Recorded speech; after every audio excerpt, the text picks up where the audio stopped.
Hello dear students, जैसा कि आप सभी बच्चों को पता है कि एसएससी सीजीएल 2021 और एसएससी सीएचएसएल 2021 का एग्जाम्स बहुत जल्द होने वाले हैं। 1 से 2 महीने के अंदर में आपका सीजीएल और उसके 1 महीने के ही अंतराल में सीएचएसएल का एग्जाम की टेंटेटिव डेट्स हैं। और अभी रिसेंट जो सबसे एग्जाम कंडक्ट कराया गया है एसएससी के द्वारा वो है एसएससी सीजीएल का मेंस का पेपर, जो कि 2 दिनों में हुआ था, मेनली 29 जनवरी को और फिर 3 फरवरी को। तो यहाँ पर इस वीडियो के थ्रू हम लोग डिस्कस करेंगे एसएससी सीजीएल 29 जनवरी का जो एग्जाम कंडक्ट कराया गया है उसमें पूछे गए क्वेश्चंस को। ठीक है, तो मैं 15-15 का सेट करके हम लोग 15-15 क्वेश्चंस करके इस सेट को डिस्कस करेंगे, क्योंकि बहुत अच्छे लेवल के क्वेश्चंस होते हैं मेंस पेपर के। तो बहुत सारे क्वेश्चन एक साथ करने का भी बेनिफिट नहीं है, और ये सेशन जो है वो प्रीलिम्स के अकॉर्डिंग है, जिसमें कि मैं प्रॉपर एक्सप्लेन करूंगा एक एक क्वेश्चन को इजी वे में, नॉर्मल वे में, ताकि आप लोग उनको देख सकें, सीख सकें। तो बहुत ध्यान से देखिएगा, ठीक है। और ये जो वीडियो होगा वो अभी सिटिंग पोजीशन पे ही रहेगा, ताकि आप लोगों का फुल स्क्रीन में क्वेश्चन प्रॉपर व्यू होगा। ठीक है, तो मैं यहाँ पर से अपने आप को रिमूव कर ले रहा हूँ ताकि आप लोग प्रॉपर स्क्रीन को देख सके, और हम लोग जो सेट है उसको स्टार्ट करते हैं। ठीक है, तो ये 29 जनवरी 2022 ये डेट ऑफ एग्जाम है। इसके मैं जो सेट कराऊंगा उसके 1 से 15 क्वेश्चंस डिस्कस करने वाला हूँ। सीजीएल 2020 मेंस ये एग्जाम का नेम है, ठीक है ना। सो ये वीडियो की जो पीडीएफ होगी वो आप यूट्यूब टेलीग्राम के थ्रू डाउनलोड कर सकते हैं। टेलीग्राम पर आपको सर्च करना होगा मैथ्स बाय आशीष सर, ठीक है। तो मैथ्स बाय आशीष सर इस नाम से टेलीग्राम चैनल भी है, आप उसको सर्च कर सकते हैं और वहां पे ही आपको पीडीएफ मिल जाएगी। बाकी पीडीएफ की जो लिंक है वो भी आपको वीडियो के डिस्क्रिप्शन में मिल जाएगी, वहां पर क्लिक करके भी आप उसे डाउनलोड कर सकते हैं। ठीक है, चलिए तो स्टार्ट करते हैं आज का सेशन। और फर्स्ट क्वेश्चन क्या कह रहा है, देखो आपका सिंप्लीफिकेशन का क्वेश्चन था फर्स्ट। तो सिंप्लीफिकेशन में और कहीं पर भी देखिए एडिशन सब्ट्रैक्शन नहीं है, ब्रैकेट्स हैं, मल्टीप्लिकेशन है। तो आपको ब्रैकेट का इस वाले पार्ट को पहले सॉल्व करना पड़ेगा, फिर इस वाले पार्ट को, और फिर इस नंबर से मल्टीप्लिकेशन करना है। तो यहाँ से स्टार्ट करते हैं। 7 दूनी 14 और 6 20/7। मल्टीप्लीकेशन पहले हो जाएगा क्योंकि ऑफ है। 5 को 20 और 1 21/5। 5 से काटोगे यहाँ आएगा 4, 7 से काटोगे यहाँ आएगा 3, 4 3 12। 12 से डिवीजन करना है 2/3 का, मल्टीप्लीकेशन करोगे 3/2 का। तो कितना आ जाएगा 6 6 3 18। यहाँ पर 18 नंबर जो वैल्यू आई है इसका यहाँ पर एक नंबर से मल्टीप्लीकेशन है, किससे, 9 5 45 और 1 46/9 से। और इसको डिवीजन करना है। डिवीजन किसके साथ है, इस पार्ट को सॉल्व कर लेते हैं। यहाँ पर सबसे हाईएस्ट प्रायोरिटी ऑफ की है। 3 दूनी 6 और 2 8/3, 1/2 करोगे तो 8/3 का हो जाएगा 4/3। 4/3 में 3/4 से गुणा करना है और डिवीजन है 1/4 से, तो मल्टीप्लीकेशन हो जाएगा 4 से। तो ये आपका आंसर आ जाएगा कितना, 4 इसका आंसर आएगा। इस ब्रैकेट के बाहर वैल्यू आएगी। डिवीजन है 4 से तो मल्टीप्लीकेशन 1/4 से ऐसा कर सकते हैं, ठीक है। तो 9 से काटोगे 18 को आएगा 2, 2 से ये 2 बचेगा और 2 से इसको डिवाइड करोगे तो कितना आ जाएगा 23 के बराबर। तो ये पहला क्वेश्चन हो गया। आई होप आपको समझ में आ गया हो। नेक्स्ट क्वेश्चन की ओर चलते हैं। अगला सवाल कह रहा है ये 10 अंक की एक ऐसी संख्या है जो 72 से डिविजिबल है 8a-4b। इस तरह के क्वेश्चंस भी हम लोगों ने डिस्कस किए हुए थे। तो 72 है, 72 को लिख सकते हैं 9 और 8 से डिविजिबल नंबर। 9, 8 से डिविजिबल नंबर है। तो 8 से डिविजिबल नंबर्स कौन से होते हैं, जो लास्ट 3 डिजिट्स 8 से डिविजिबल हो। आपने कहा 700 8 से नहीं कटता है, तो यहाँ पर 4 रिमाइंडर बचता है। तो यहाँ पर कितना आ जाएगा, ये 4 रिमाइंडर जब मैं इसमें जोड़ूंगा तो ये आपका b+1 0 बन जाएगा। और ये 8 से डिविजिबल हो, इसके लिए या तो 0 हो जाए, या फिर 40 8 से डिविजिबल होता है और 80 8 से डिविजिबल होता है। तो b के मान क्या क्या आ जाएंगे, b का मान आ गया 3 और b का मान आ गया 7, ठीक है। अब आगे क्वेश्चन बोल रहा है 9 से भी डिविजिबल होना चाहिए। 9 से डिविजिबल होने के लिए देखो 9 हो गया, 7 और 2 9, 5 और 4 9, और 6 और 6 12 और 7, 6 और 6 12 और 7 19, 19 यानी कि 1, क्योंकि 18 9 से डिविजिबल होता है, ठीक है ना। तो 1 बचा, a और b है। अब b की वैल्यू क्या क्या पॉसिबल है, आपने कहा 1 आ गया तो 1 यहाँ पे भी जुड़ जाएगा, 1 यहाँ पे भी जुड़ जाएगा। तो यहाँ से a के अब देखो क्या क्या माना जाएंगे, 3 और 1 4 है तो a का मान 5 होना पड़ेगा, 7 और 1 8 है तो a का मान 1 होना पड़ेगा। तो ये पॉसिबिलिटीज आ गई। आप में कहीं भी क्वेश्चन में ऐसा कहा नहीं गया है कि कौन सी पॉसिबल वैल्यू है या कैसे लेना है, तो दोनों को ही चेक करना पड़ेगा। अंडर रूट 8a, अगर यहाँ पे मैं 5 लेता हूं तो 8a कितना आ जाएगा, 8 पंचे 40 माइनस 4b, तो 40 माइनस 4 3 12, तो आंसर कितना है √28, जो कि ए पार्ट में है। यहां पर चेक करेंगे तो 8a यानी कि 8 माइनस 4b, 7 चौको 28, आपने कहा ये माइनस में आंसर आएगा, जो कि ऑब्वियसली पॉसिबल नहीं है, इस वजह से A part will be the right answer. ठीक है, तो इस तरह से आपको चेक करना रहता है। कई बार दूसरा ऑप्शन भी अगर प्रेजेंट हुआ तो फिर प्रॉब्लम भी क्रिएट हो सकती है, 2 ऑप्शंस राइट आंसर नहीं होने चाहिए। हालांकि ऐसा होता नहीं है, एग्जाम में ऐसे क्वेश्चंस नहीं मिलते। ठीक है, आसान था क्वेश्चन, प्रोसेस समझ में आ गया। चलिए नेक्स्ट क्वेश्चन पे आ जाते हैं। नेक्स्ट क्वेश्चन क्या बोल रहा है, एक त्रिभुज एल एम एन में एल एम एन जो एंगल है वो कितना है 135 है ना। तो ये आपको 135 एंगल इस तरह से दिया गया है। एल एम एन, तो एल एम एन ये वाला एंगल आपका 135 है, अधिक कोण आपका बन रहा है यहाँ पर, है ना, अधिक कोण त्रिभुज बन जाएगा ये। तो एल एम का मान दिया है 5√2, एल एन का मान दिया है 13, आपको एम एन की लंबाई बतानी है। एक सिंपल सा क्वेश्चन, कौन सा, आपने कोसाइन रूल अगर पढ़ा होगा तो बहुत ही आसानी से आप कर लोगे। कॉस एम बराबर कितना हो जाएगा, जो भी दोनों साइड्स उससे निकली है उनका स्क्वायर, एल एम का स्क्वायर प्लस एम एन का स्क्वायर माइनस एल एन का स्क्वायर, अपॉन में कितना आ जाएगा, अपॉन में आ जाएगा ये आपका a square plus b square plus c square minus c square, upon में 2ab आ जाता है। तो यहाँ पर कितना आ जाएगा, twice of L M into M N, है ना, ये आपका आंसर हो जाएगा। तो यहां से सॉल्व करोगे, कॉस एम की वैल्यू कितनी आएगी, कॉस 135 माइनस का 1/√2, ये आ जाएगा। एल एम का स्क्वायर अगर मैं निकालूं तो एल एम कितना है 5√2, स्क्वायर करोगे 25 दूनी 50, एम एन का स्क्वायर ये मुझे निकालना है, एक्स स्क्वायर मान लेते हैं, एल एन का स्क्वायर माइनस में 169, 13 का स्क्वायर, अपॉन में 2ab, 2 lm 5√2 और mn ये कितना हो जाएगा, ये हो जाएगा आपका x, √2 से √2 कट जाएगा, ठीक है ना। तो ये कितना आ जाएगा, 5 दूनी 10 हो जाएगा, तो 10x है, इस साइड जाएगा, माइनस का 10x होगा, और लेफ्ट हैंड साइड इसको अगर मैं ले आऊं तो ये बन जाएगा एक्स स्क्वायर प्लस 10x, और माइनस में कितना बचेगा 50, इसमें से घटाऊंगा तो ये आपका हो जाएगा 119 के बराबर। तो ये आपका वैल्यू आ गया। अब हम लोग क्या कर सकते हैं, एम एन की लंबाई यहां से निकालनी है, ऑप्शंस के थ्रू पुट करके चेक कर सकते हैं। देखो भाई 7 पुट करूंगा कितना आ जाएगा 49, और 7 धाम 70, 70 और 40 कितना हो गया, अरे आपने कहा सर पहला ही ऑप्शन सेटिस्फाई कर गया भाई, है ना। दूसरा ऑप्शन चाहो तो चेक कर लो, 8 का स्क्वायर 64, 128 हो जाएगा, और ये और बड़ी वैल्यू है, नहीं बात बनेगी। 8 पे भी 8 का स्क्वायर 64 और 80, 80 64, ये बड़ी वैल्यू बन रही है, 7√2 पर भी नहीं, तो एक ही ऑप्शन है जो इसका राइट आंसर हो गया। वैल्यू पुट करके चेक कर लेंगे, ठीक है ना। एक सिंपल सा कोसाइन रूल पे क्वेश्चन पूछा गया था। नेक्स्ट क्वेश्चन पे आ जाइए। एक सामान्य बहुभुज ए के आंतरिक कोणों का योग 1260 है, और एक सामान्य बहुभुज बी के प्रत्येक आंतरिक कोण की वैल्यू दी गई है 1 to 8 4/7, इतना अंश है। तो भुजाओं की संख्या का योग कितना होगा। देखो प्रत्येक आंतरिक कोण और आंतरिक कोण में अंतर क्या होता है, देखो सभी आंतरिक कोणों का जो योग होता है वो होता है n-2 पाई। अगर प्रत्येक आंतरिक कोण बोला जाएगा तो इसी को ही n से क्या करना पड़ेगा, डिवाइड करना पड़ेगा।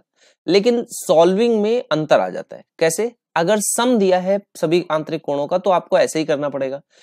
ये कितना हो जाएगा, पाई की वैल्यू 180 डिग्री में रखेंगे तो ये आ जाएगा 1260, 18 सत्ते 126, तो ये आ जाएगा 7, n-2 का मान 7, तो n का मान यहां तो 9 आ गया, ये ऐसे ही करना पड़ेगा। लेकिन अगर मुझे यहाँ पर प्रत्येक आंतरिक कोण दिया गया है तो मैं क्या करता हूं, इससे आंतरिक कोण को 180 में से घटा करके बाह्य कोण निकाल लेते हैं। तो ये आ जाता है 180 माइनस 128 4/7, ये आप इसमें से घटा दोगे, 80 में से 30 घटाते तो 50 आ जाता। यहाँ पर कितना आ जाएगा 51 सही 3/7, 51 सही 3/7 को आप थोड़ा सिंप्लीफाई करोगे तो ये लिखा हुआ है 360/7, और जो बाह्य कोण होता है ईच एक्सटीरियर एंगल कितना होता है 360/n, क्योंकि सभी बाह्य कोणों का योग कितना होता है 360 के बराबर। बात समझ गए, तो 360 से 360 कट जाएगा तो n का मान कितना आ जाएगा 7, n का मान इसका 7 उसका 9, 9 और 7 कितना हो गया, ये आपका 16 के बराबर, जो कि क्वेश्चन पूछ रहा है।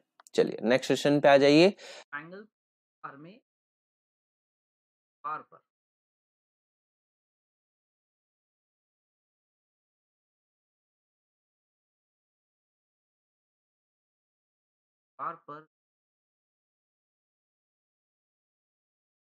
वाला जो है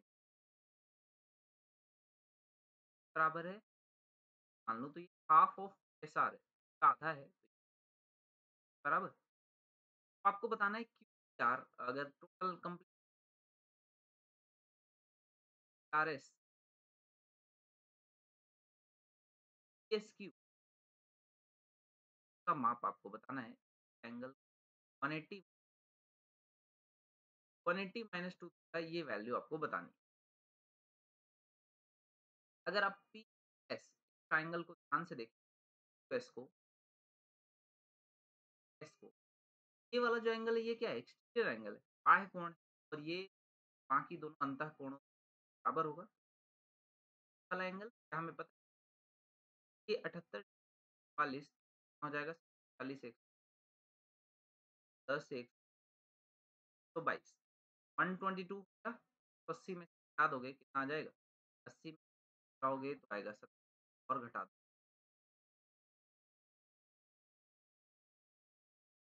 और 40 8 4 और 122, आप इसको घटा दीजिए आ जाएगा, अब घटाओगे तो कितना आएगा 60, बाकी 80 तो नहीं, ये 58 डिग्री आ गया थीटा का मान, तो कितना हो जाएगा, डबल हो जाएगा बराबर। ये 116 है, तो आपसे जो पूछा गया है वो कितना आ जाएगा, घटा दो कितना बचेगा, घटा दोगे तो 60, 4 और जोड़ दो 60 के बराबर। ये इस क्वेश्चन का। चलिए नेक्स्ट क्वेश्चन पे आ जाइए।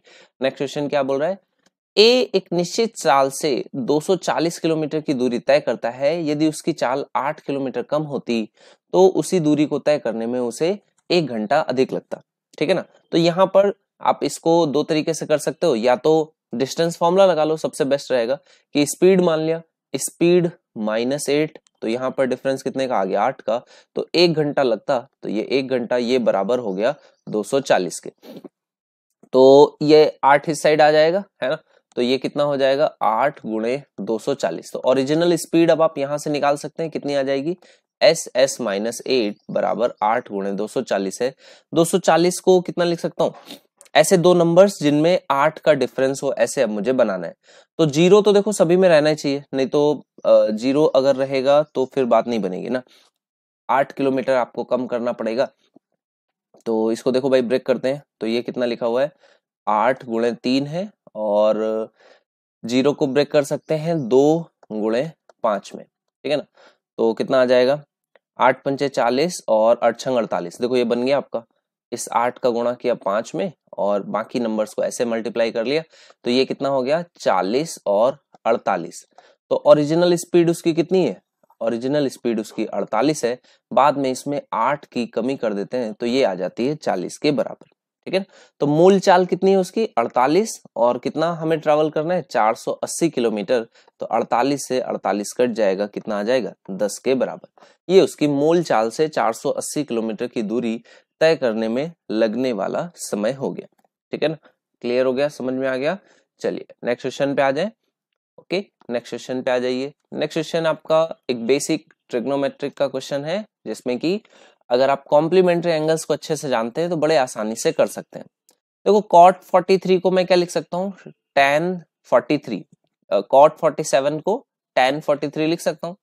तो ये आपका tan 43 जैसे लिखोगे तो मुझे पता है sec square theta minus tan square theta, इसका मान कितना होता है 1 के बराबर। तो यहाँ पर जस्ट उल्टा लिखा है tan square theta minus sec square theta, तो इसका मान -1 हो जाएगा। तो पहले ब्रैकेट की वैल्यू -3 आ गई, यहाँ पर माइनस है 2 है, इसके साथ में देखो क्या लिखा है कॉसेक को आप सेक में कन्वर्ट कर सकते हो, और सेक में कितना आ जाएगा 23। आपने कहा यहाँ भी वही चीज लिखी है tan square theta, minus sec square theta, तो ये भी कितना हो जाएगा -1 यहाँ पर आएगा तो ये कितना हो जाएगा, ये माइनस और माइनस प्लस हो जाएगा, तो -3 + 2 यानी कि न्यूमरेटर का आंसर कितना आएगा -1 के बराबर। डिनोमिनेटर को चेक कर लेते हैं, और न्यूमरेटर -1 आ गया, डिनोमिनेटर को चेक करेंगे कितना आ जाएगा कॉसेक स्क्वायर थीटा, और यहाँ पर है tan स्क्वायर थीटा। देखो स्क्वायर है तो उन्हीं के साथ जाओगे, ये दोनों आपस में कॉम्प्लीमेंट्री एंगल्स है, क्योंकि एंगल्स का सम कितना है 90 के बराबर, तो 60 और 20 80 और ये 90 भी हो रहा है। आपने कहा कॉसेक स्क्वायर को किस में कन्वर्ट कर सकते हैं, सेक स्क्वायर थीटा में, और tan को कन्वर्ट करने की जरूरत ही नहीं है, क्योंकि ये क्या बन जाएगा sec square x minus tan square x का फॉर्मेट बन जाएगा, जो कि 1 होता है। तो यहाँ पर नीचे डिनोमिनेटर में ये कितना आ गया 1, और देखो cot 29 माइनस थीटा को मैं tan थीटा प्लस 61 लिख सकता हूँ, जो कि यहाँ पर माइनस में लिखा हुआ है, तो ये दोनों आपस में कैसे होंगे, कट जाएंगे, तो ये तो 0 बन जाएगा। तो नीचे में कितना लिखा हुआ है 1, और न्यूमरेटर में कितना लिखा है -1, तो फाइनल आंसर कितना आ जाएगा -1 के बराबर। ठीक है, चलिए नेक्स्ट क्वेश्चन पे आ जाइए। नेक्स्ट क्वेश्चन क्या बोल रहा है, एक लंबवृत्तीय शंकु है और उसकी तिर्यक ऊंचाई और उसकी त्रिज्या में रेशियो दिया है। त्रिज्या आपकी कितनी है 20 है, तो तिर्यक ऊंचाई 29 है, तो हाइट कितनी हो जाएगी 20 21 29, ये ट्रिपलेट आपको पता होना चाहिए, 20 21 29 का ट्रिपलेट। तो यहां से आपसे पूछ रहा है इसकी त्रिज्या कितनी होगी, ये वैल्यू आपको फाइंड आउट करनी है। अगर इसका आयतन दिया गया है, देखो आयतन कितना होता है पाई आर स्क्वायर, त्रिज्या को 20x मान लें, तो ये 20x का square into h, pi r square h है ना, और h कितना होगा 21x, किसका है शंकु का है, तो 1/3 होता है, बेलन होता तो इतना ही हो जाता। ये वैल्यू आपकी किसके बराबर हो जाएगी 4838.4, और लिखा हुआ है पाई, पाई से ये पाई कट जाएगा, तो ये आपका कितना आ जाएगा 20 का स्क्वायर 400 गुणे 21, 3 से कट जाएगा तो ये हो जाएगा 7 एक्स क्यूब, ये किसके बराबर है 4838.4 है, इसको ऐसे लिख लें तो बटे में 10 आ जाएगा। ठीक है ना भाई, तो बटे में 10 आ जाएगा, और बटे में 10 यहाँ पर लिख लेता हूं, तो एक्स क्यूब जो है ना वो देखो कैसा बन रहा है, एक्स क्यूब कैसा बन रहा है 48384 डिवाइडेड बाई कितना 4 को अलग से लिख रहा हूं, और 1000 और 7 को अलग से लिख रहा हूं। क्यों ऐसा कर रहा हूं अभी समझ जाएंगे। देखो यहाँ पर ये 4 से तो कटने वाला है, क्लियर है, 4 से कट ही जाएगा, कितना आ जाएगा 4 एकम 4, 4 दूनी 8, यहाँ नहीं जाएगा भाग, और यहाँ पर कितना हो जाएगा 38 हो गया, तो 9 चौको 36, 2 बचा 6 चौको 24, तो ये 4 रह गया इस तरह से। 7 से भी इसको डिवाइड कर दो, 7 से डिवाइड करोगे कितना आएगा 7 एकम 7, कितना बचा 5, 7 सत्ते 49, 1 बचा 19, 7 दूनी 14, यहाँ पर बचा 5, 8 सत्ते 56, तो ये 1728 बटे में 1000, ये इस तरह से लिखा हुआ है। देखो एक्स क्यूब की वैल्यू कितनी आ गई, एक्स क्यूब की वैल्यू आपकी आ गई है 1728 बटे में 1000 के बराबर, तो यहां से x का मान कितना आ जाएगा, x का मान आ जाएगा 12 बटे 10 के क्यूब के बराबर। ठीक है ना, तो ये x की वैल्यू आ जाएगी 12 बटे 10, आपसे पूछ किस कर रहा है त्रिज्या का मान पूछ रहा है, तो कितना हो जाएगा 24 के बराबर, इसमें गुणा कर दोगे 20 से, तो 0 से 0, 12 दूनी 24। ठीक बात है, क्वेश्चन समझ में आया, क्लियर हो रहा है ना भाई। चलिए नेक्स्ट क्वेश्चन पे आ जाते हैं। नेक्स्ट क्वेश्चन क्या कह रहा है, देखो एक धनराशि वार्षिक रूप से चक्रवृद्धि ब्याज की दर पर 4 वर्ष बाद 11,880 और 6 वर्ष बाद 17,820 रुपए हो जाती है, उस धनराशि का आधा भाग कितना होगा। क्वेश्चन बहुत ध्यान से पढ़ने की जरूरत रहती है, क्योंकि देखो लास्ट में उस धनराशि नहीं पूछ रहा है ना, उस धनराशि का आधा भाग कितना रुपया होगा ये आपको निकालना है। तो 4 और 6 वर्ष में जब भी दिया गया है क्वेश्चन, तो इसका मतलब क्या है, वो 4 और 6 क्यों बोल रहा है, क्योंकि 2-2 वर्ष का वो कंपैरिजन आपसे करा रहा है।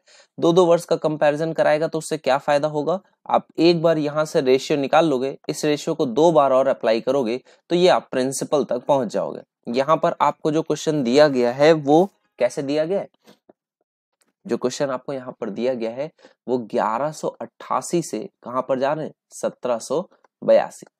इनमें आपको रेशियो इस्टेब्लिश करना है, तो इनमें रेशियो आप इस्टेब्लिश कर सकते हैं बड़े आसानी से। कितना रेशियो आ जाएगा, देखो किससे किससे कट रहा है, 2 से कट रहा है, या ये 11 से भी कट रहा है, बिल्कुल 11 से कट रहा है, 9 से भी कट रहा है ना, तो 11 से काटोगे तो 108, इतना आ गया, 11 से काटोगे 1, यहाँ पर कितना आ जाएगा 6, 68 है 6 2, 9 से काटोगे तो ये कितना आ जाएगा, 2 से काट लो इसको, ये आ जाएगा 54, 2 से काटोगे ये आ गया 81, 9 से काटोगे 9, 9 से काटोगे 6, 2 से बचेगा, 2 से काटोगे तो ये बचेगा 3, 2 से काटोगे तो ये बचेगा, सॉरी यहाँ पर 3 और यहाँ पर बचेगा 2, तो 2 से 3 ये आपका बचेगा, है ना, 3 से काटना पड़ेगा, 3 दूनी 6, 3 त्रिका 9, तो 2 से 3 हो जाता है कितने वर्षों में, 2 वर्षों में। 4 वर्ष और 6 वर्ष बाद की वैल्यूज थी, तो आप क्या बोलोगे कि ये वैल्यू किसकी है, 3 की, तो यहां से 2 की वैल्यू निकाल लोगे।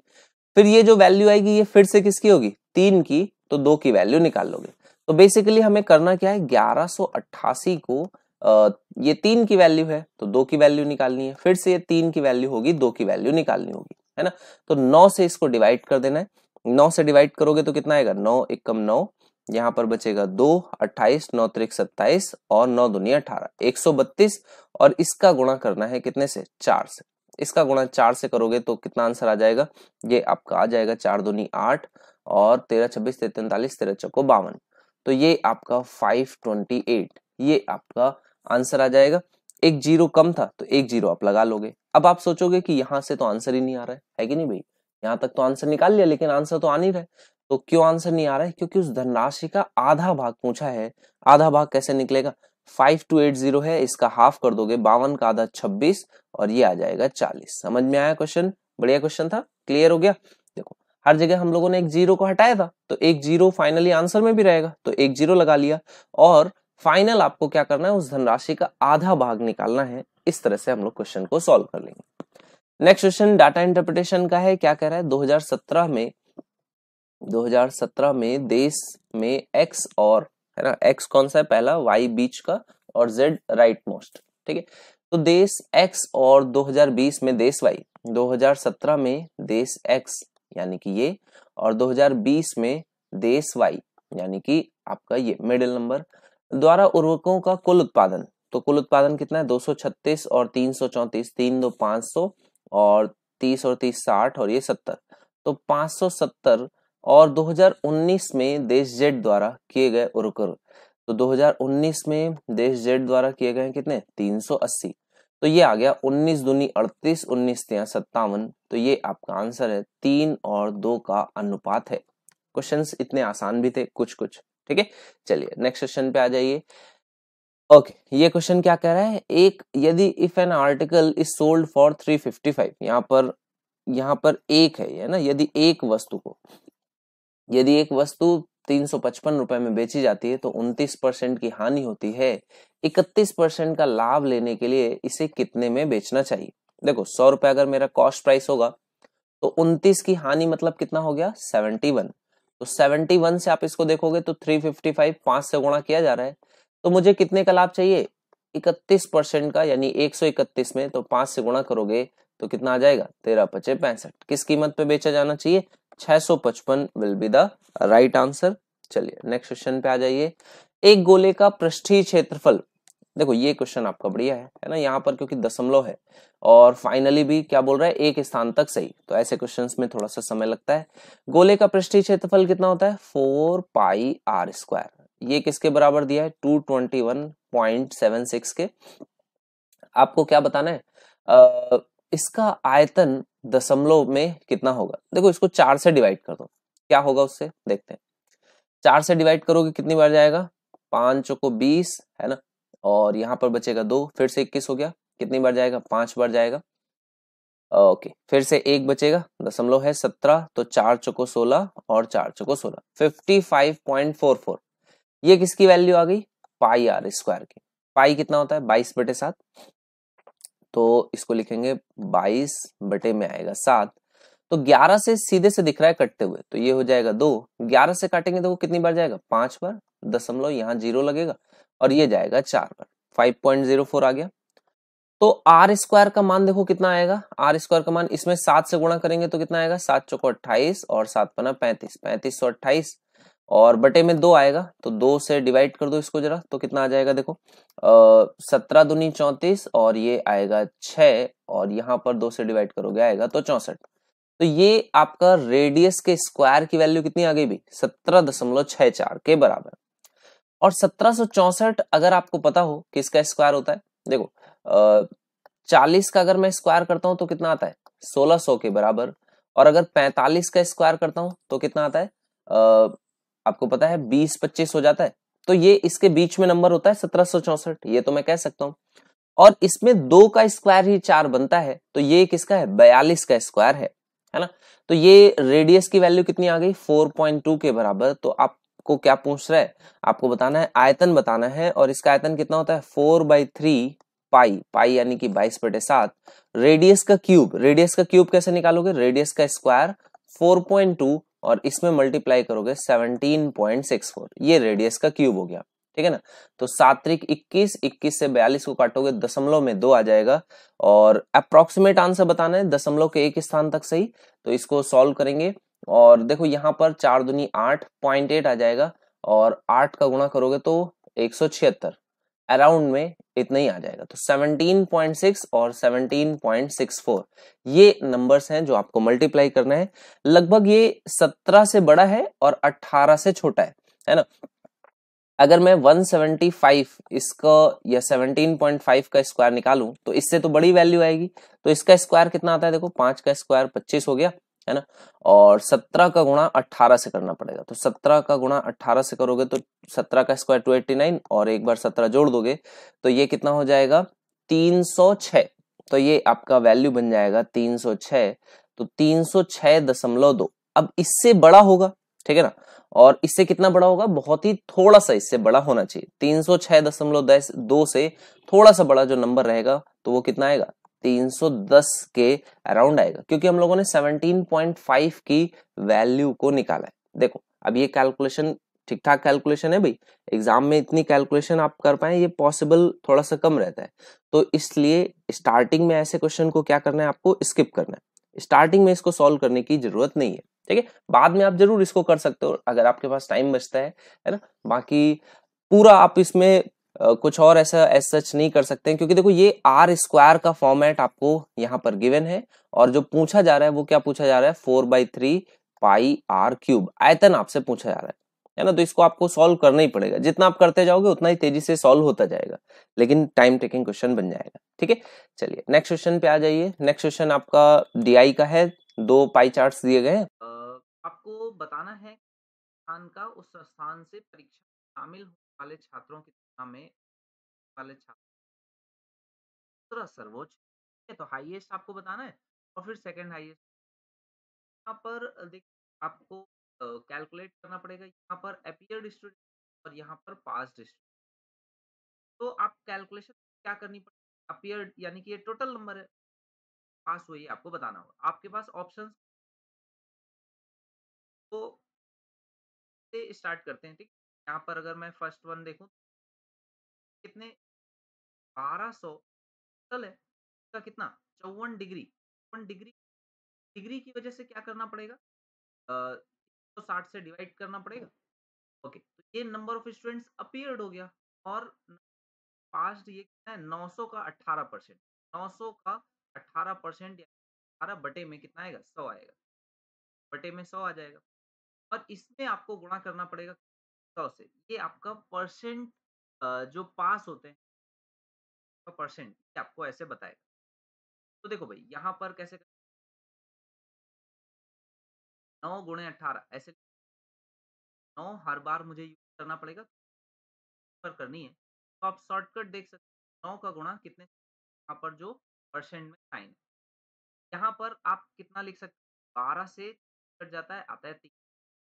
हर बार डिग्री में सारे हर बार 1200 गुणे 54/3 60 लिखना पड़ेगा, 1200 ना लिख कर 12 से 36 काट दो 3 एक जीरो को मैं 10/3 बार लिख सकता हूँ।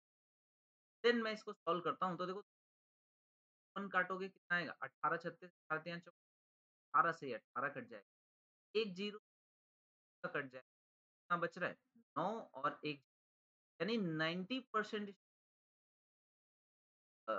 अपीयर हुए थे उस 90% हो गए पास हो गए। बात है समझ तरह से मैंने 90 आ गया, क्या चेक कर 90 डिग्री है, तो 90 डिग्री है, मैंने नंबर नीचे क्या लिखना है 10/, और ऊपर में कितना आ जाएगा परसेंट 9 गुणे, अब इसमें मैं गुणा करूंगा 100 से और ये कैलकुलेशन 9 से यहाँ पे सीधे ही 9 कट जाएगा, ऊपर चला जाएगा, अगेन 90% आ गया भाई। सेकंड हाईएस्ट आपको बताना है, ये या तो फर्स्ट हो जाएगा, फर्स्ट ही होगा ये, 99% हो गया है। और डी को चेक कर लो, डी का कितना है 105 डिग्री। अच्छा, डी का है 5 डिग्री, कितना लिखूं 10/3 और 105, और ऊपर में कितना आ जाएगा 28%, 9/28 क्या करते हैं कैलकुलेट, काटोगे आ जाएगा 35, और 7 से कटे 7 चौको 7 बना 5, 5 से जी 4 दूनी 8, 9 अठे 72 आया 72%। और ई का देख सकते हैं, ऑफ अपीयर्ड 9 डिग्री, काफी कम अपीयर्ड, यहाँ पर 39 आ जाएगा, 39/3, 9% पास हुए, 9 गुणा करोगे आप 100, यहाँ पर आएगा 80, 810/13 से ऐड करूँ, 65, 78, 6 बार जाएगा, 7 बार भी नहीं जा रहा है ना, यहाँ पर 72% है, कम आ गया पूरा। अगर एग्जैक्ट 78 और 3 62 का अप्रोक्सीमेट समथिंग 62 या 63 आंसर आएगा, तो आप समझ सकते राइट आंसर क्या हो जाएगा, part will be the right. यहाँ पर ध्यान रखने वाली बात ये है कि जब भी दो अगर हाईएस्ट टॉपर्स हैं, ये दोनों टॉपर हैं, तो सेकंड टॉपर कोई इनमें, ये दोनों फर्स्ट, और जो डी का 72% आया, इस कैलकुलेटिव एग्जाम में अटेम्प्ट में आपको इसको करना चाहिए पहले इसको, ताकि सॉल्व करना है। ये क्वेश्चन आपके सामने देखो क्या कह रहे हैं, आपको का मान इन बराबर होगा, फाइंड आउट करना है 1 plus tan square theta, 1 plus cot square theta, 1 plus tan square theta और 1 प्लस कॉट स्क्वायर थीटा बराबर हो जाता है दोनों का मल्टीप्लिकेशन। और आपको यहाँ पर देखो क्या लिखा हुआ है, साइन स्क्वायर थीटा, अगर मैं साइन में करना, sine square theta minus upon में साइन थीटा, और इसी square theta minus cos theta, तो 1 minus sine square theta square theta हो जाता है, यहाँ पर एक माइनस के साइन के साथ कॉस स्क्वायर थीटा आ जाएगा, और यहाँ पर माइनस साइन के साथ साइन स्क्वायर थीटा आ जाएगा, माइनस से माइनस कट जाएगा, मल्टीप्लीकेशन एक नीचे साइन थीटा कॉस थीटा बच जाएगा, यहाँ पर sec square theta cos square theta है, 1 अपॉन में कैसे 1 अपॉन में लिख सकता हूँ कॉसेक स्क्वायर थीटा को sine square theta, square theta square theta, cos square theta sine square theta, cos square theta sine square cut जाएगा, साइन थीटा कॉस थीटा क्या लिख सकता हूँ, सेक थीटा कॉसेक थीटा, ये इसका राइट आंसर। लास्ट क्वेश्चन, यहाँ पर आपको सिंप्लीफाई करना है, 5b का फॉर्मेट आएगा, और a और निकालने के बाद a प्लस b का मान निकाल, यहाँ पर 4 माइनस पार्ट से सही कर देते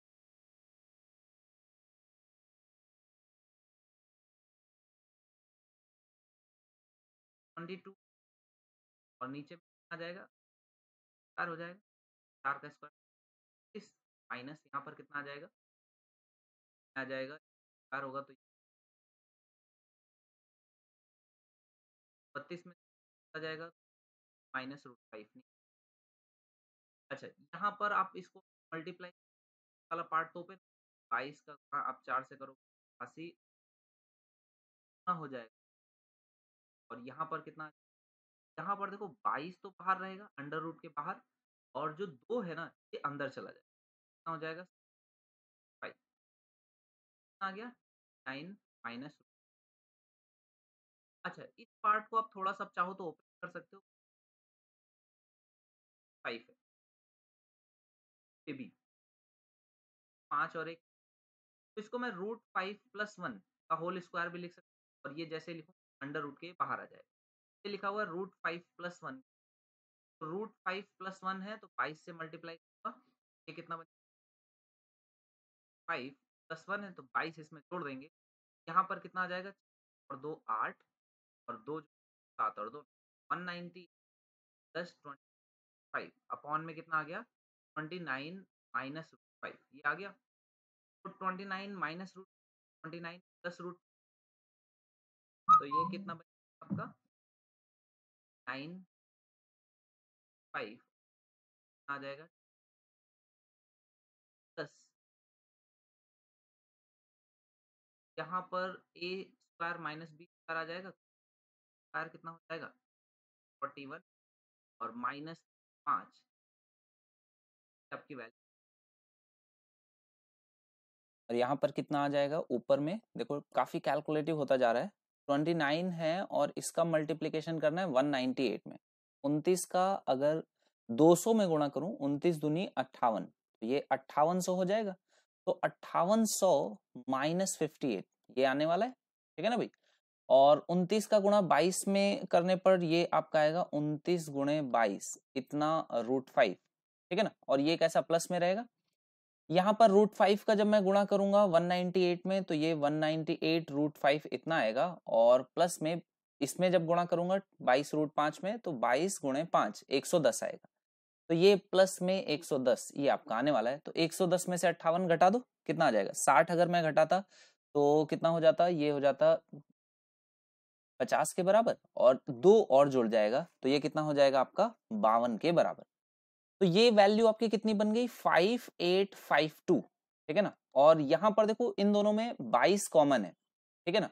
ये नंबर कितना लिखा हुआ है 11 गुणे 18 या 22 गुणे 9 लिखा हुआ है, तो 22 अगर मैं कॉमन ले लूं तो यहाँ 29 और 9 को जोड़ेंगे तो कितना आएगा 29 और 9 को जोड़ने पर ये आ जाएगा 38 के बराबर। तो 22 गुणे 38, तो 22 गुणे 38 ये नंबर आपका लिखा हुआ है। तो देखो इस साइड में ये कितना आ गया, मैं इसको यहाँ पर लिख रहा हूँ 5852, और क्योंकि ये पूरा कांस्टेंट पार्ट है, ये पूरा कांस्टेंट पार्ट है ना, तो इसकी वैल्यू आ गई अपॉन में 836 ये बन जाएगा, और प्लस में यहाँ पर कितना आया 22 गुणे 38, तो 22 गुणे 38 और ये आएगा √5 के साथ में और अपॉन में 836 ये बन गया। अब देखो ये क्या पूरा पूरा इसको डिवाइड कर रहा है, ये आपको चेक करना पड़ेगा। तो 836 है, 8 छंग 48, 8 सत्ते 56, 7 बार अगर जाऊं तो 7 छंग 42 कट रहा है ना, तो ये बिल्कुल कट करेगा। तो ये 7 हो गया किसका मान, a का मान, ये कांस्टेंट वैल्यू a 7 आ गया। और ये कितना आ जाएगा 8 और 6 14, 11 से कट जाएगा ये, तो 11 से काटोगे तो कितनी बार जाएगा 11 सत्ते 77 और ये बचेगा आपका 6, तो 11 छंग 66 है ना। तो ये आपका 11 से ऊपर में आ गया 2, तो 13 से देखो 19 से कटेगा, 19 दूनी 38 और 19 चौको 76, तो ये 4 से ये 4 कट जाएगा।